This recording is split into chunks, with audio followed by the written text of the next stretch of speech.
नमस्कार दोस्तों, मैं Sandeep Sharma ESP Einstein science planet से। हम क्लास 7 क्यूरियोसिटी का चैप्टर नंबर 9 करने जा रहे हैं, लाइफ प्रोसेसेस इन एनिमल। इस चैप्टर में बेसिकली क्या दे रखा है, हमारी लाइफ प्रोसेस दे रखी है सभी एनिमल्स की। सभी एनिमल्स में लाइफ प्रोसेस मीन्स वो प्रोसेसेस जो क्रूशल हैं हमारी लाइफ को सस्टेन करने के लिए, लाइफ को चलाने के लिए, जैसे रेस्पिरेशन, सर्कुलेशन, न्यूट्रिशन, ये सब प्रोसेस ज़रूरी हैं। एक कोट दिया है बेटा 3 कुरल बुक से। इस कोट में क्या दे रखा है, if your food is fully digested, अगर आपका खाना पूरा डाइजेस्ट हो जाता है बिफोर यू ईट अगेन, आप दोबारा खाओ उससे पहले अगर पहले वाला खाना पूरा डाइजेस्ट हो गया, you would not need medicine for pain, आपको पेन के लिए कोई मेडिसिन की जरूरत नहीं पड़ेगी। Means you did not require to go to a doctor. तो वो चीज़ बता रखी है। अब लाइफ प्रोसेसेस क्या है बेटा, life processes essential for survival of living being. Like कौन कौन सी प्रोसेस को लाइफ प्रोसेस बोला गया बेटा, न्यूट्रिशन जिसे हम डाइजेशन बोलते हैं, रेस्पिरेशन, एक्सक्रीशन बाहर निकाल देना, and reproduction, these are collectively called life processes. इन सब को मिला के लाइफ प्रोसेस बोला गया है।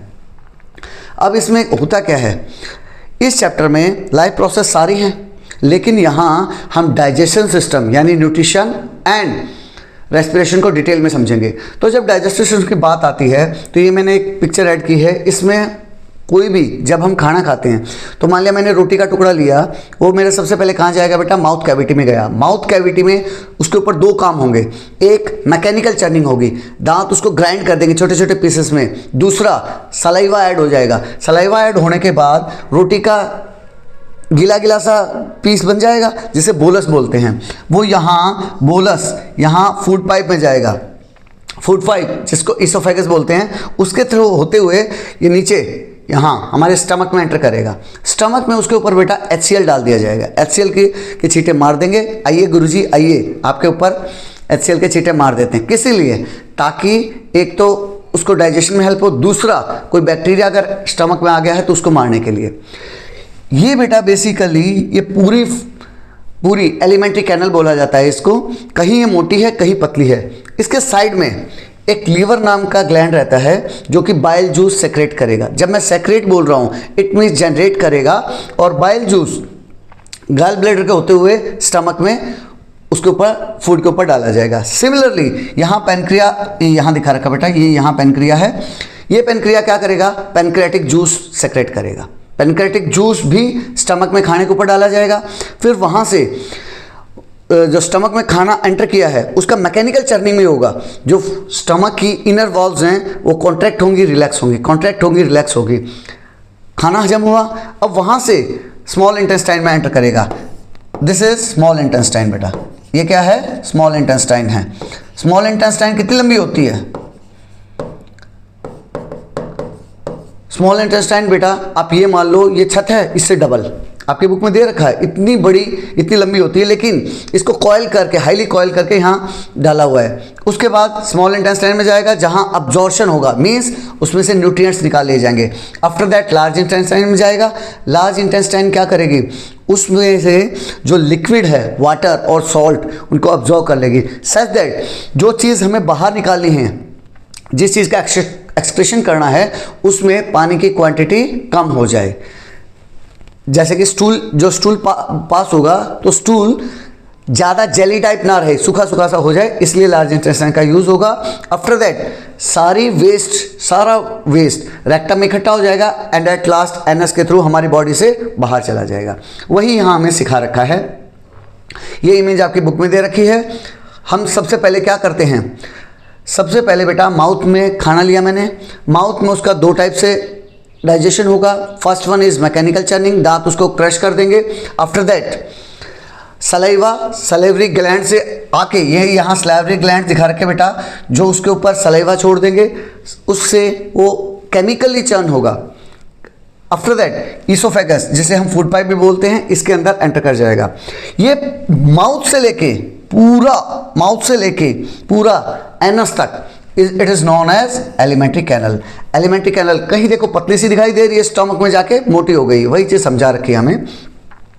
जैसे जैसे नीचे जाएगा इसमें जूस, डिफरेंट टाइप के डाइजेस्टिव जूस, जैसे सलाइवा देखो, मुंह में सलाइवा आ रहा है, स्टमक में एंटर किया, स्टमक में जूस आ गया, लीवर ने बाइल जूस दे दिया, पैनक्रिया ने पैनक्रेटिक जूस दे दिया। जब स्मॉल इंटेस्टाइन में एंटर करेगा तो उसके ऊपर इंटेस्टिनल जूस आ जाएगा। इस टाइप से होते होते लास्ट हमारी बॉडी से बाहर निकल जाएगा।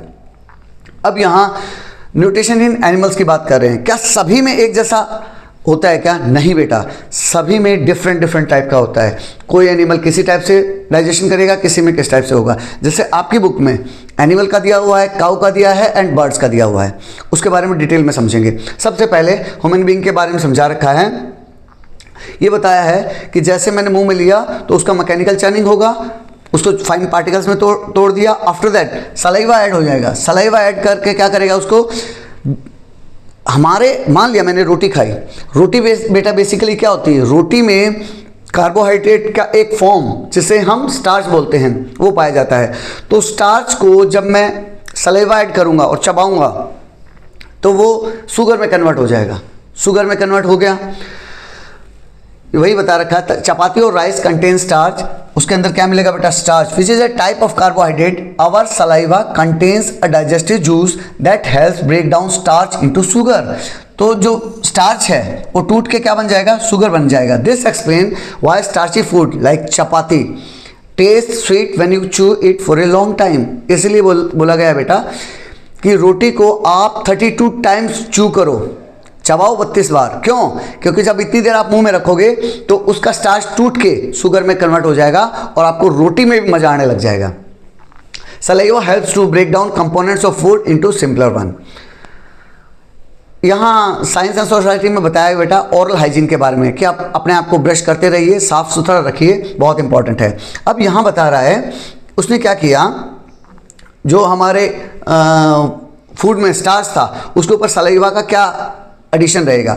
इसमें बताया, इसने 2 टेस्ट ट्यूब ली, test tube A, test tube B. Test tube A में बॉयल राइस रख लिए हैं, टेस्ट ट्यूब बी में बॉयल राइस लेकिन चू किया हुआ, चबाया हुआ बॉयल राइस रखिए। उसमें हम क्या करेंगे, आयोडीन ऐड कर देंगे, थोड़ा सा पानी ऐड कर देंगे, आयोडीन ऐड कर देंगे। तो होगा क्या, होगा ये बेटा, बॉयल राइस में क्या है, स्टार्च है। स्टार्च जब आयोडीन के साथ रिएक्शन करेगा, आपने आयोडीन टेस्ट क्लास 6 में पढ़ा है, तो होगा क्या, उसके साथ वो कलर चेंज कर लेगा। कलर चेंज कर लेगा कैसा, blue black, blue black colour change कर लेगा। इसके पीछे रीजन क्या था, पॉसिबल रीजन यही था कि मेरे खाने में मैंने जो चपाती ली उसमें स्टार्च था। दूसरे में उसने क्या किया, चूड बॉयल राइस लिया है जिसमें चू कर चुका है। चू करने के बाद, चबाने के बाद उसमें क्या हुआ, स्टार्च ऑलरेडी खत्म हो चुका है। कहाँ गया, स्टार्च शुगर में कन्वर्ट हो गया। तो शुगर के साथ आयोडीन रिएक्शन करेगा क्या, नहीं करेगा। और या तो ये कलर चेंज नहीं करेगा, करेगा भी तो बहुत कम करेगा। तो इसका रीज़न क्या था, क्योंकि स्टार्च ऑलरेडी कन्वर्ट हो चुका है शुगर में। अब बता रहा है what causes the change of colour in test tube A. Result क्या था, रिजल्ट यही था कि टेस्ट ट्यूब ए में कलर इसलिए चेंज हुआ क्योंकि उसमें स्टार्च अवेलेबल था। टेस्ट ट्यूब बी में इसलिए कलर चेंज नहीं हुआ, या हुआ भी तो बहुत कम हुआ, क्योंकि ऑलरेडी स्टार्च को मैं शुगर में कन्वर्ट कर चुका था और शुगर के साथ आयोडीन रिएक्शन नहीं करेगा। वही यहाँ बता रखा है। अब मेरे मुंह में चर्निंग होगी, सलाइवा ऐड हो गया, उसके बाद खाना कहाँ जाएगा, उसके बाद ये बेटा खाना हमारे नेक में 2 पाइप होते हैं, wind pipe and food pipe. Food pipe में एंटर करेगा, लेकिन क्या फूड पाइप में जुप से जाके नीचे गिर जाएगा क्या, नहीं। वहाँ बेटा फूड पाइप का इंटरनल वो दिखा रखा है हमें। फूड पाइप के इंटरनल में ये धीरे धीरे मूव करेगा। इस मोमेंट को बोलते हैं पेरिस्टाल्सिस मोमेंट। होगा कैसे, ये वेव फॉर्म है। मान लो ये सीधा सा पाइप है, तो ऐसे नहीं खाना गया और जुप से नीचे गिर गया, नहीं, वो एक वेव टाइप बना लेगा। ये देख पा रहे हो, ये वेव टाइप बन रही है इस टाइप से, वेव टाइप।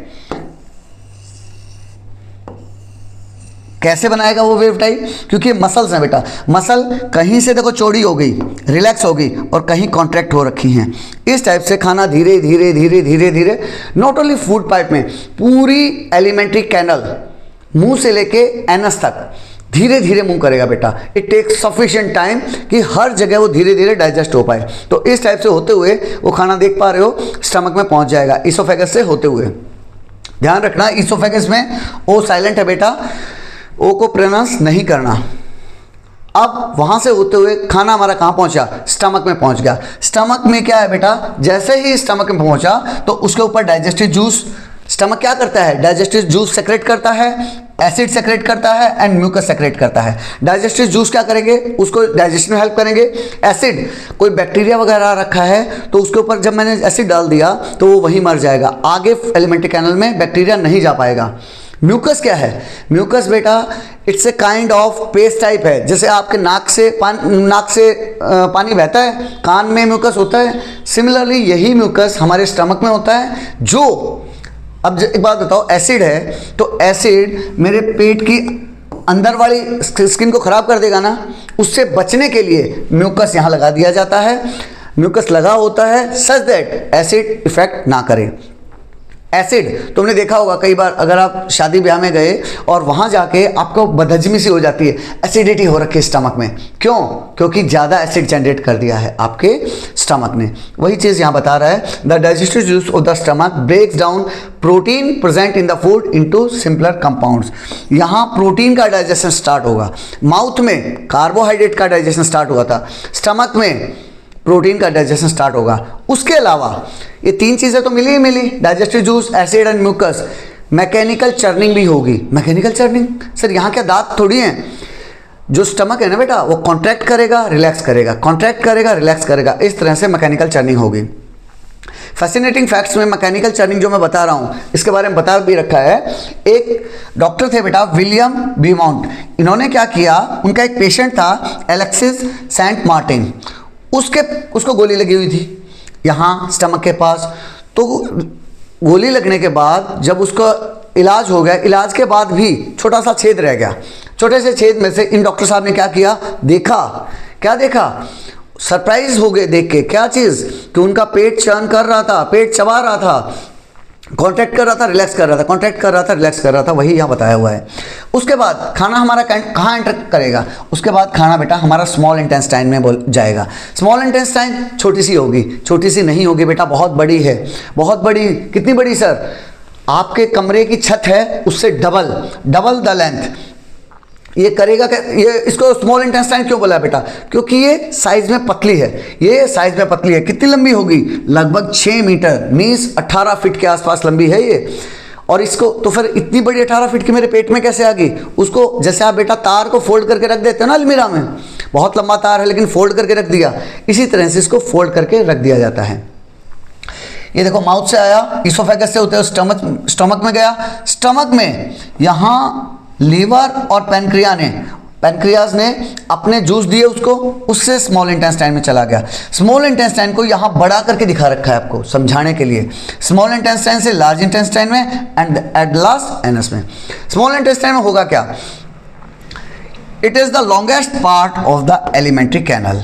अगर इसको अलग अलग पार्ट में डिवाइड करूं तो ये देखो बेटा, सबसे बड़ा पार्ट स्मॉल इंटेस्टाइन ही है। Small intestine receive digestive secretions from 3 sources, inner lining of the small intestine, small intestine की अंदर वाली परतें खुद से कुछ डाइजेस्टिव जूस डालेंगे उसके ऊपर, and 2 more structure associated with the alimentary canal, that is liver and pancreas. जो मैं बता रहा था, लीवर से जूस आएगा और पैनक्रियाज से जूस आएगा, दोनों जूस प्लस इंटेस्टिनल जूस, जो इंटेस्टाइन का खुद का जूस होगा, तीनों उसके ऊपर काम करेंगे और यहाँ उसका मेन डाइजेशन यहाँ होगा और अब्जॉर्ब करना स्टार्ट कर देगा। और स्मॉल इंटेस्टाइन क्या करेगा बेटा, अब्जॉर्ब कर लेगा। Bile neutralize acid present in the food moving down.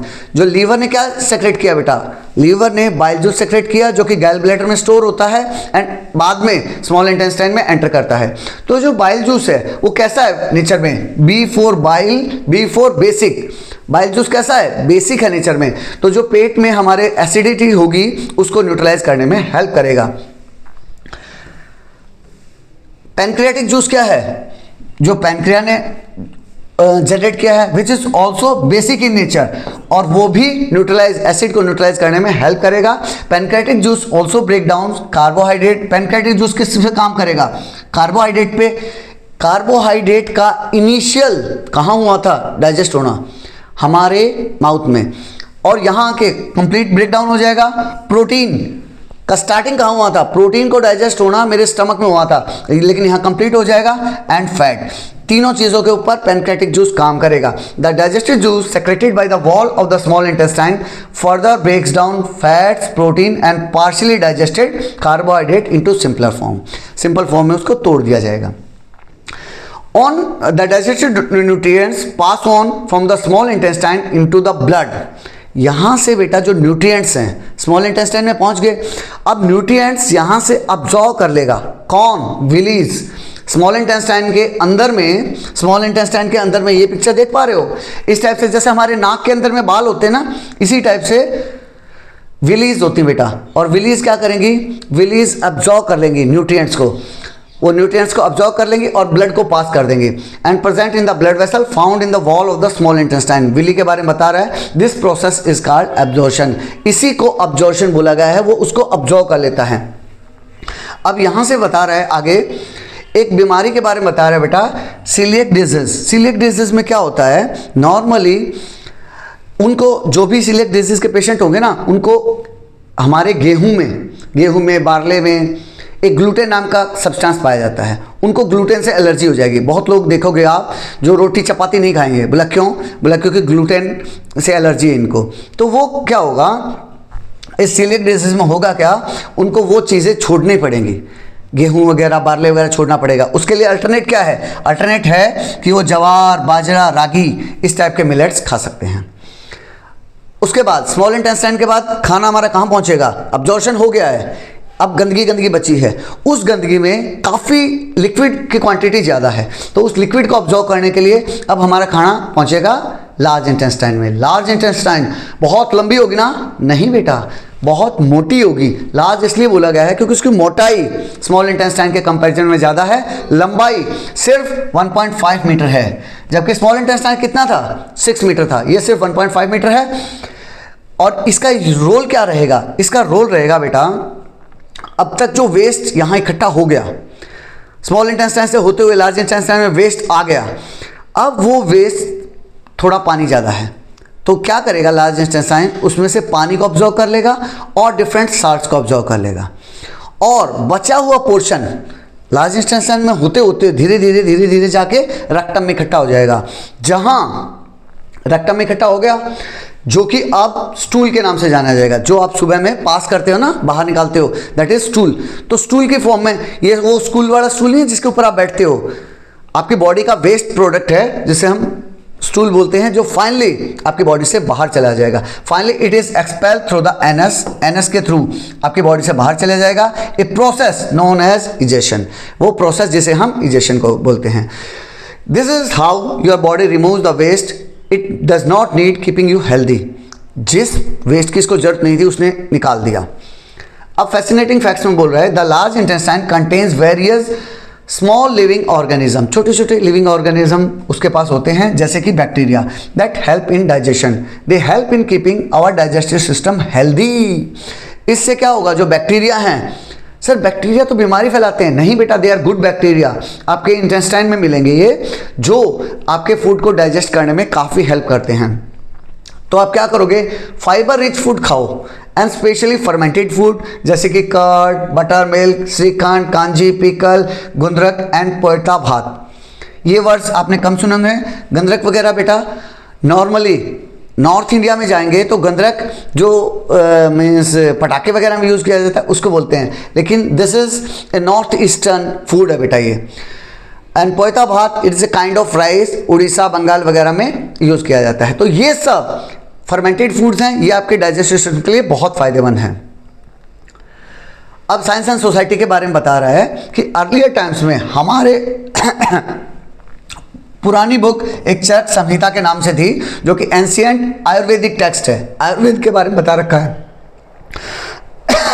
Sorry, इसमें समझाया बेटा ginger, black pepper and cumin seeds, cumin seed वगैरह, जैसे क्या बोलते हैं इसको, अरे वो ब्लैक सा जीरा, ब्लैक पेपर या फिर अदरक वगैरह, ये हमारी हेल्थ के लिए, डाइजेशन के लिए बहुत फ़ायदेमंद हैं, इन्हें हमें कंटिन्यू यूज़ करना चाहिए। Do all animal digested food the same way as human do, जैसे आदमी डाइजेस्ट करते हैं इसी टाइप से क्या दूसरे एनिमल्स भी करते हैं? सभी एनिमल एक ही टाइप के हैं? नहीं बेटा, अभी समझने के लिए समझा रखा है। जैसे काऊ का डाइजेशन हमें समझाया, काऊ को रूमिनेंट्स बोला गया है, काऊ को रूमिनेंट्स बोला गया है बिकॉज ऑफ उनकी बॉडी में एक रूमेन नाम का, उनकी बॉडी में एक रूमेन नाम का एडिशनल पार्ट होता है, हमारी बॉडी में नहीं होता है, जो कि सेलुलोज को इजीली डाइजेस्ट कर सकता है। हम लोग सेलुलोज जो कि घास में पाया जाता है, घास को हम नहीं खा सकते, खा भी लेंगे तो उल्टी आ जाएगी। क्यों? क्योंकि हम उसे डाइजेस्ट नहीं कर पा रहे हैं, लेकिन गाय कर पाएगी बिकॉज ऑफ दिस रूमेन, इसीलिए उन्हें रूमिनेंट्स बोला गया है। इसमें करते क्या है बेटा, गाय घास खाएगी, उसको थोड़ा सा चबाएगी, बस पार्शियली डाइजेस्ट कर देगी और फिर अंदर भेज देगी। इसोफेगस से होते हैं स्टमक में, लेकिन जल्दी जल्दी डाल लेगी, जल्दी जल्दी, अब उसको मिलाया वो तुरंत डाल लेगी। बाद में क्या होगा, जब वो फ्री टाइम में बैठी होगी तो वो स्टमक वाला से निकला हुआ, स्टमक से जो पार्शियली डाइजेस्टेड है, फिर से वो मुंह में आएगा। हमारी बॉडी में ऐसा नहीं होता, फिर से मुंह में आएगा और तो आप देखोगे उसके पास कोई चारा नहीं है, अकेली बैठी है, कोई चारा नहीं है, कोई घास नहीं है, फिर भी वो चबाए जा रही है, चबाए जा रही है, चबाए जा रही है। कैसे?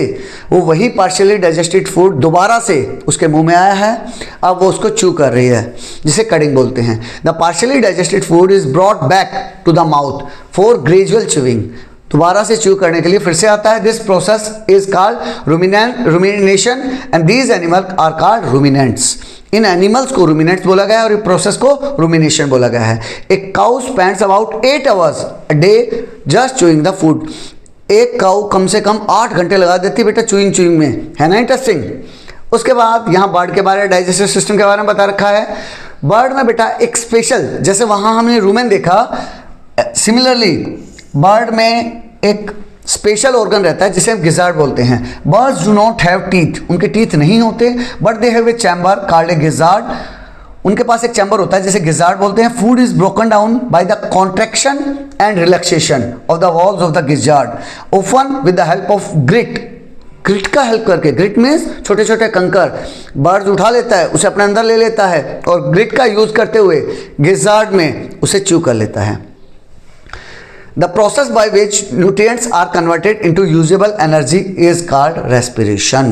अब यहाँ आपको डाइजेशन और रेस्पिरेशन के बीच में फ़र्क समझाएगा।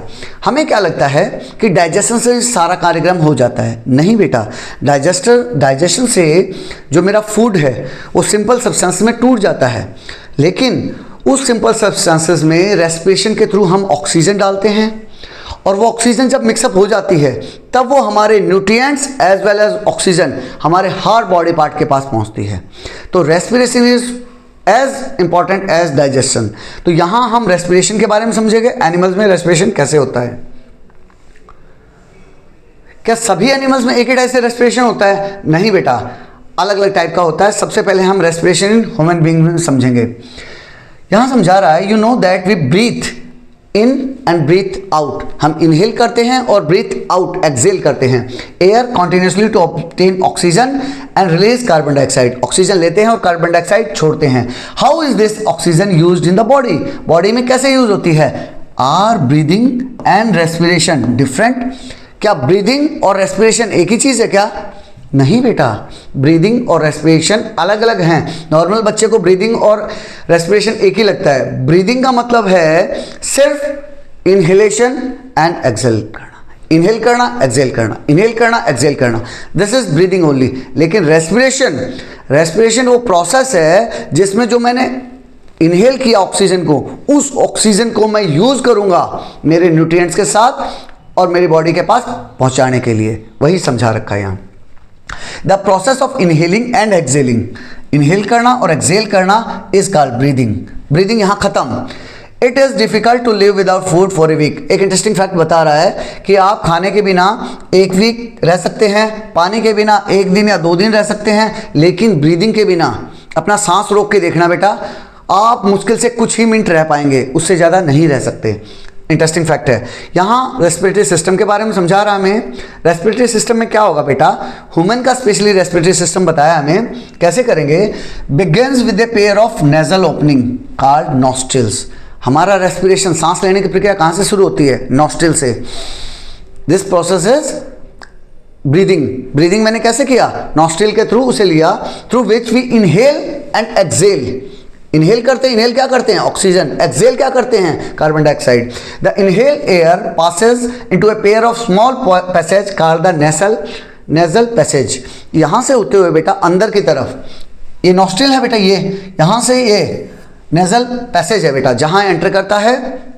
Have you notice tiny hair inside your nostrils? आपने नाक के अंदर में छोटे छोटे हेयर देखे होंगे, उनका क्या यूज़ है? उनका यही यूज़ है बेटा कि कोई डस्ट पार्टिकल अगर अंदर जा रहा है तो उसको वहीं रोक लेगा। प्लस नाक के अंदर जो लिक्विड की बात कर रहे थे हम, म्यूकस, जो बच्चों में नाक बहता है ना, वो म्यूकस ही है। वो किस लिए दे रखा है? वो इसलिए दे रखा है, इनर लाइनिंग में के साथ अटैच रहता है कि इन केस कोई डस्ट पार्टिकल अंदर जाने की कोशिश करता है तो पहले तो उसको बाल रोक लेंगे, अगर बाल से भी नहीं रुक पा रहा है तो वो उसको अपने साथ चिपका लेंगे, और जब हम नाक साफ करेंगे तो उसके साथ वो गंदगी बाहर चली जाएगी। These hair along with mucus help, क्या हेल्प करेंगे? ट्रैप डस्ट, डस्ट को ट्रैप कर लेंगे, and dirt from the air we breathe in, जो हमने ब्रीथ इन किया उससे रोक लिया।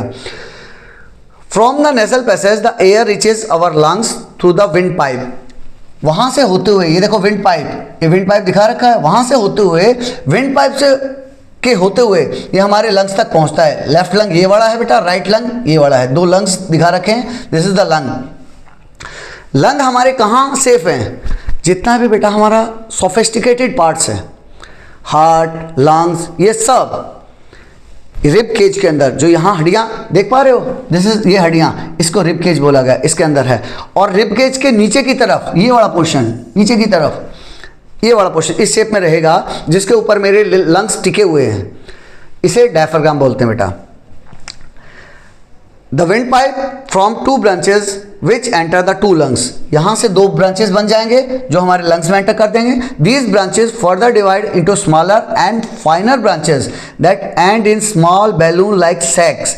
अब यहाँ से ये जो दो ब्रांचेस डिस्ट्रीब्यूट हुई, ये वाली ब्रांच देख पा रहे हो आप, तो यहाँ से आपको जड़ टाइप दिखाई दे रहा है, रूट्स टाइप दिखाई दे रही हैं। ये रूट्स लास्ट में जाके कहाँ खत्म होती हैं? लास्ट में बेटा छोटे छोटे सैक्स हैं, छोटे छोटे बोरियां हैं, बोरी टाइप के, बिल्कुल छोटे छोटे पॉलीथीन टाइप मान लो, जिसे हम एल्वियोली बोलते हैं, जिन्हें हम एल्वियोली बोलेंगे। Our lungs are protected by the rib cage. Alveoli सबसे, देखो लंग्स में अगर कोई कहे कि रिलायंस की फैक्ट्री में ये चीज़ बनती है, तो क्या अंबानी जी बनाते हैं क्या? नहीं, Ambani is the owner, last worker important है। सिमिलरली यहाँ पूरे रेस्पिरेशन सिस्टम में लास्ट वर्कर कौन है? एल्वियोली, वही बेटा रेस्पिरेशन का काम करता है मेन, और सब तो ऑक्सीजन और कार्बन डाइऑक्साइड को ले आना और ले जाने में लगे हुए, लाने ले जाने में लगे हुए हैं सब कुछ। ब्रोंकाई बोल दो, लंग्स बोल दो, नॉस्ट्रिल बोल दो, नेजल पैसेज बोल दो, विंड पाइप बोल दो, सब लाने ले जाने में काम कर रहे हैं। लेकिन रियल काम कौन कर रहा है? एल्वियोली कर रहा है। अभी समझते हैं इसके बारे में। यहाँ उसने एक एक्सपेरिमेंट करके दिखाया, बड़ा सिंपल सा है, एक्टिविटी के थ्रू समझाया हमें कि हमारे लंग्स कैसे काम करते हैं। यहाँ उसने ये इन्हेलेशन के बारे में बताया, ये एक्सहेलेशन के बारे में बताया। जब हम इन्हेल करते हैं तो उसने एक बॉटल के थ्रू समझाया, these two are our lungs. तो जब उसने देखो नीचे की तरफ खींचा, इस बैलून को नीचे की तरफ खींचा, मीन्स उसने जगह दी, ये बैलून वर्क कर रहा है एज ए डायफ्राम। जब डायफ्राम, देखो मैं सांस ले रहा हूँ, जब मैं सांस लेता हूँ तो मेरी छाती चौड़ी हो जाती है, क्यों? क्योंकि मेरी लंग्स में ऑक्सीजन भर जाती है। वही चीज़ उसने करके दिखाया। जब मैंने उसे नीचे की तरफ खींचा तो यहाँ से एयर अंदर गई, दो ब्रांचेस में बट गई, और दोनों लंग्स मेरे प्योर ऑक्सीजन से भर गए। जैसे ही मैंने उसे छोड़ा, जैसे ही मैंने छोड़ा, ये देखो एरो दिखा रखा है, तो ये फिर से एक्सहेल हो जाएगी, जो एयर हमारे लंग्स के अंदर होगी वो बाहर चली जाएगी। यही एक एक्टिविटी के थ्रू आपको समझा रखा है। जब हम इनहेल करते हैं, जब हम इनहेल करते हैं बेटा, तो लंग्स को बड़ा होना पड़ेगा। वो बड़ा करने के लिए डायफ्राम नीचे की तरफ मूव करेगा, ये मेरे लंग्स, मेरे रिब केज बाहर की तरफ, इसीलिए तो मेरी छाती चौड़ी हो जाती है।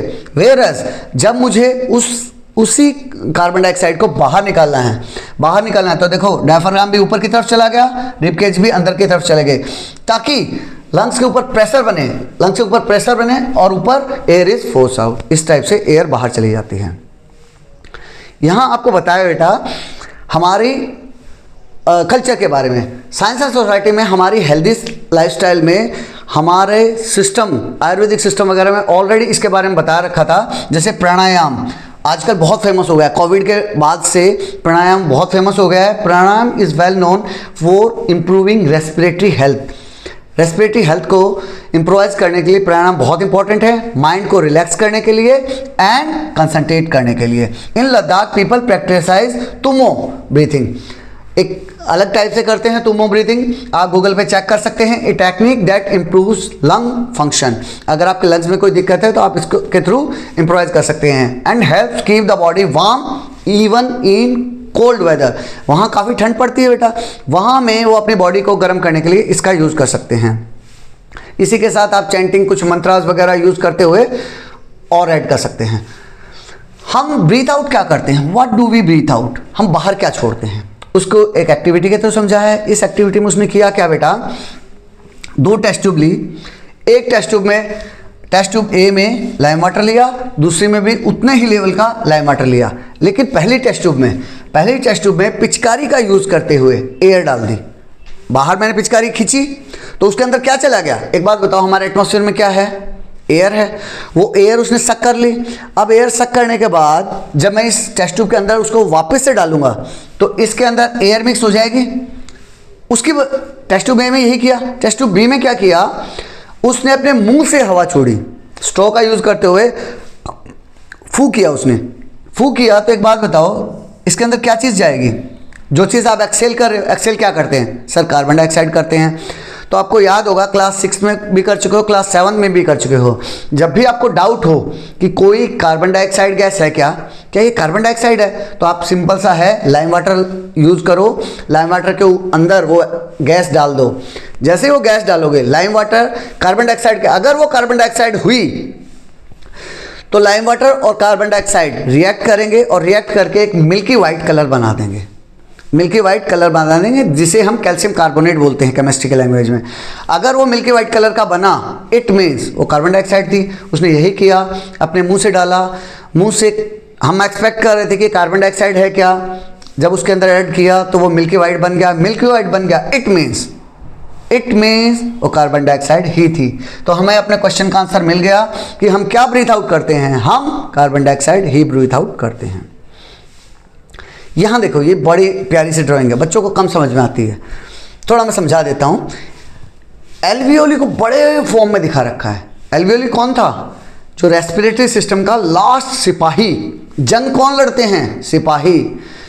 तो ये लास्ट सिपाही है जो रियल काम कर रहा है, ये लास्ट सिपाही है जो रियल काम कर रहा है। इसके पास बेटा ये देखो, ये क्या दे रखा है, these are blood vessels. Sir ये ब्लड वेसल फिर रेड ब्लू कलर की क्यों दिखा रखी हैं? ब्लू कलर जहाँ भी दिखा रखा है बेटा, ये देखो ब्लू कलर जहाँ भी दिखा रखा है, इट मीन्स वो गंदा, मीन्स गंदगी है, वेस्ट है। हाँ वेस्ट है। और जो रेड है वो प्योर है। रेड ब्लड मीन्स प्योर और ब्लू मीन्स गंदा। तो यहाँ वो एक्सचेंज दिखा रखा है। एल्वियोली में कैसे एक्सचेंज होगा, कैसे वो जो प्योर ऑक्सीजन लेके आई, ऑक्सीजन रिच ब्लड लेके आई, वो ऑर्गन को दे देगी। और ऑर्गन के पास जब वो पिछली बार छोड़ के गई थी, जो ऑक्सीजन छोड़ के गई थी, अब तक कंज्यूम होगी और वो ऑक्सीजन अब कार्बन डाइऑक्साइड में कन्वर्ट हो गई। कन्वर्ट होने के बाद अब वो गंदा खून बन गया है, अब उसको फिर से जाते वक्त एज ए वेस्ट लेके जाएगी। तो जो ब्लू दिखा रखा है वो वेस्ट है और जो रेड दिखा रखा है वो प्योर ब्लड है। यही रेस्पिरेशन का काम होता है। रेस्पिरेशन कैसे काम करता है बेटा, ग्लूकोज जो हम खाना खाते हैं, जो कार्बोहाइड्रेट है, उसके साथ क्या मिला, ऑक्सीजन मिला, जो हमने रेस्पिरेशन के थ्रू लिया, वो किस में कन्वर्ट होगी, कार्बन डाइऑक्साइड में। हम बाहर क्या निकालते हैं, कार्बन डाइऑक्साइड जो कि वेस्ट है, plus water plus energy. Water निकाला जो मुझे बॉडी के लिए चाहिए, एनर्जी निकाली, इसी के लिए तो सारा कार्यक्रम चल रहा था, इसी के लिए सारा कार्यक्रम चल रहा था।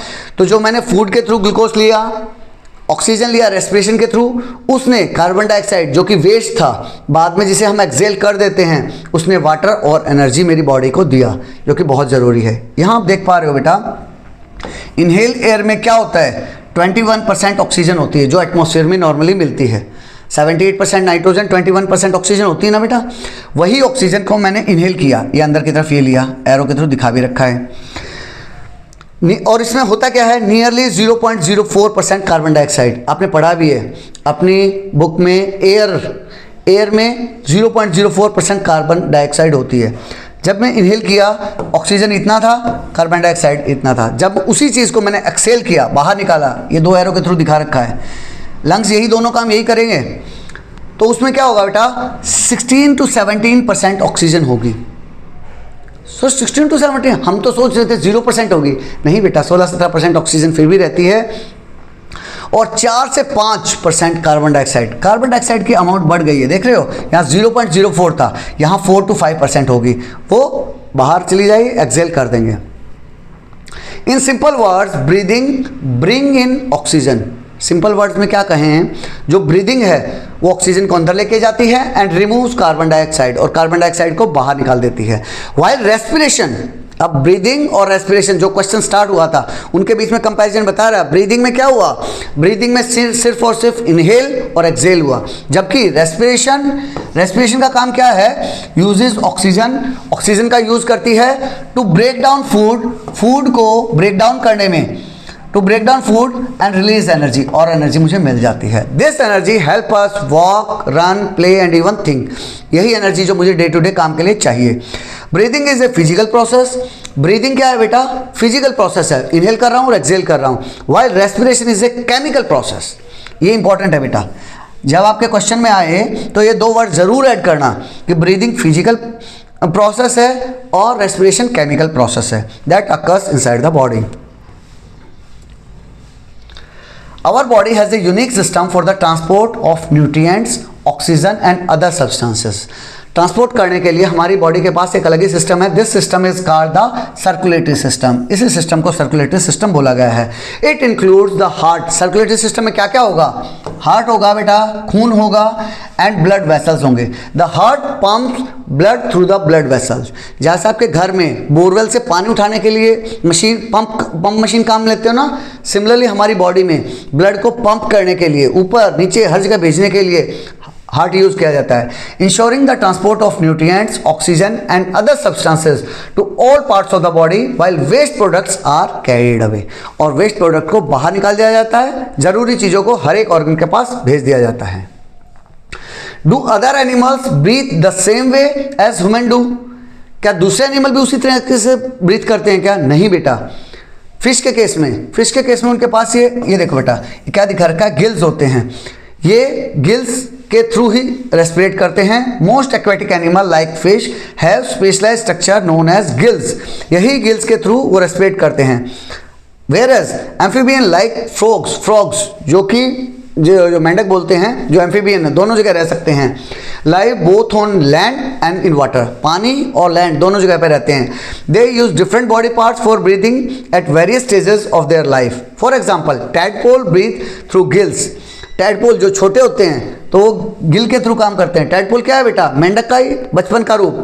While adult frog use lungs. जब वो एडल्ट हो जाते हैं तो वो लंग्स का यूज करते हैं गैस एक्सचेंज के लिए। इसी को अडेप्टेशन बोला गया है। हमें क्या समझ में आया इससे? 10 different animals have different breathing mechanism. Starting से हम पढ़ रहे हैं बेटा, न्यूट्रिएंट्स को के लिए भी अलग अलग मैकेनिज्म थे। हमने एनिमल का पढ़ा, काऊ का पढ़ा एंड बर्ड्स का पढ़ा। सिमिलरली यहाँ रेस्पिरेशन के लिए हमने ह्यूमन का पढ़ा, फ्रॉग्स के बारे में समझा, फिश के बारे में समझा। तीनों के अलग अलग टाइप थे। तो हम ये कह सकते हैं different animals have different breathing mechanism to suit their unique habitat. अपने हैबिटेट के हिसाब से उनके पास अलग अलग मैकेनिज्म है और उसी हिसाब से ब्रीदिंग करते हैं, रेस्पिरेशन करते हैं। विद दिस आपका ये चैप्टर खत्म होता है। अगर लाइक, शेयर, सब्सक्राइब जरूर कर देना अगर आपको ये चैप्टर समझ आया हो तो। With this I am signing off. जय हिंद, जय भारत।